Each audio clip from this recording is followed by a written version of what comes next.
Oui, je crois qu'en fait, il y avait quelque chose au fond de moi qui était là depuis toujours et à la naissance de mon 3e enfant qui a osé se révéler et se réveiller.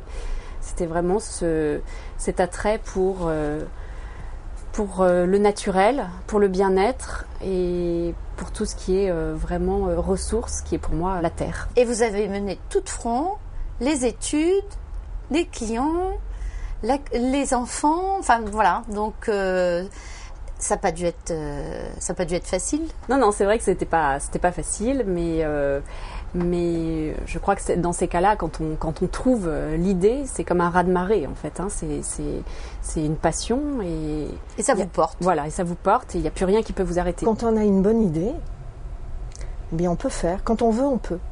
On va trouver les possibilités. Mais il ne faut pas faire n'importe quoi. C'est-à-dire, il faut avoir un projet qui tient la route. Il n'est pas question d'aller dire je veux monter une entreprise, donc vous me donnez combien? On ne vous donnera rien. Non. Vous devez avoir quelque chose qui soit viable, intéressant, intelligent.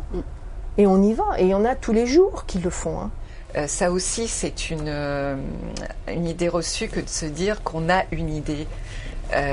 C'est des rencontres qui vous font les mettre les unes. Et puis d'un coup, on se réveille un matin, on a l'impression que c'est notre idée. Mais ça a été l'échange avec énormément de personnes. Donc il ne faut surtout pas rester enfermé chez soi, rester les oreilles ouvertes, être sur le terrain en permanence, en éveil et en voilà. Moins vous avez de moyens, plus vous devez avoir d'idées. Donc quelque part, ça oblige un peu le cerveau à tourner pour avoir des idées qui ne sont pas coûteuses pour se lancer au démarrage. J'ai été journaliste pendant 8 ans dans la presse quotidienne. J'avais toute la sécurité possible, c'est-à-dire le CDI, un salaire intéressant et en plus un poste prestigieux. Et un jour, j'ai une idée qui est assez banale, puisqu'à l'époque, j'étais célibataire et je me dis, je veux rencontrer quelqu'un. Les moyens qui étaient à ma disposition ne me plaisaient absolument pas, le côté virtuel, etc. J'avais pas du tout envie d'y aller.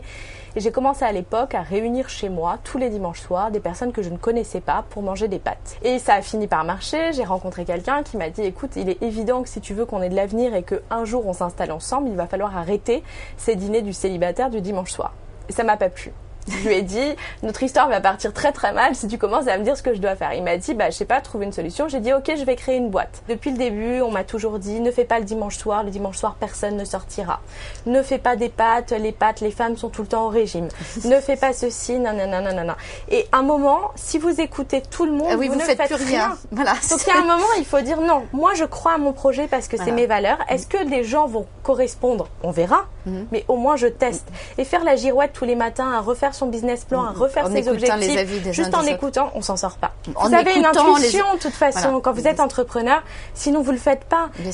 On connaît tous plein de gens qui nous disent « Oh, j'ai plein d'idées ». Allez-y,